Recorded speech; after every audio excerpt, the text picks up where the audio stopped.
Dito po sa Lucas 11:27, babasahin ko po para sa inyo. Pakinggan po ninyo.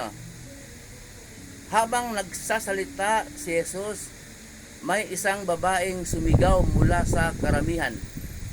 Pinagpala ang babaeng nagbuntis at nag-alaga sa'yo.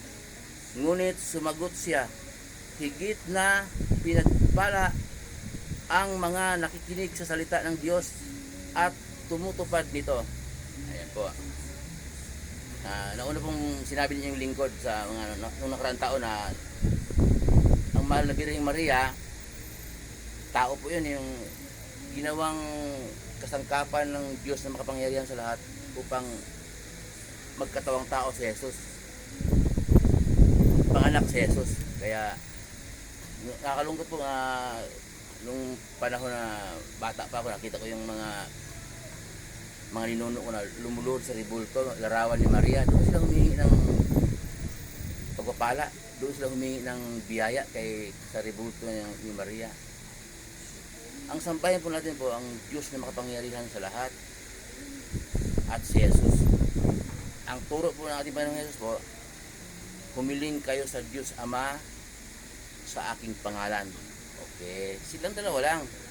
At sabi niya ang ating Panginoong Jesus, siya daw ang daan. Sa John 14:6, siya ang daan at ang buhay, walang makakarating sa Ama kundi sa pamamagitan niya. Hindi niya sinabi na kasama yung si Maria, nanay ko yun, kasama yung si mga apostol ko. Hindi, si Jesus lang talaga ang daan. Kaya po minsan po na sabi natin Panginoong Jesus nung minsan mas sinusunod natin ang tradisyon ng mga tao, binaliwala natin ang turo ng Diyos. Itong turo po ng ating Panginoong Jesus po, mababasa po natin sa mula Mateo hanggang aklat ni Judas bago magpahayag. Yun ang pong mga gawa hanggang aklat ni Judas, mga nangangarap po ang kanyang mga alagad. Tinuloy nung bago umakyat ang ating Panginoong Jesus sa langit, Panginoong Jesus, bago umakyat, sinabi niya sa kanyang mga alagad kung paano ako isinugo ng Ama, gayon din isinugo ko kayo. Kaya ang mga alagad niya ang nagtuloy sa mga turo ni Jesus. Pinagkalooban siya ng banal na espiritu pang manguna sa kanila. Kaya ang turo po ng ating Panginoong Jesus po, yun ang pamuhay natin araw-araw. Yun ang ating doon tayo lalakad, kasi po yan ang nais ng Diyos Ama na makapangyarihan sa lahat. Sabi ng Ama na makapangyarihan sa lahat, Diyos Ama, tinig po mula sa langit sa Mateo 17:5. Ito ang minamahal kong anak na lubos kong kinalulugdan. Pakinggan ninyo siya. Napakalinaw po si Jesus ang pakinggan. Yung mga nagtuturo po, yung mga nangangaral na makikita natin, may verse naman na binabanggit ng yung lingkod. Pag bulay-bulay po ninyo, pagturo ni Jesus, ang tinuturo niya sa Diyos po yun.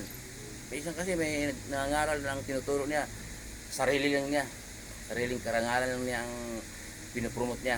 Kaya tingnan po natin, tayo po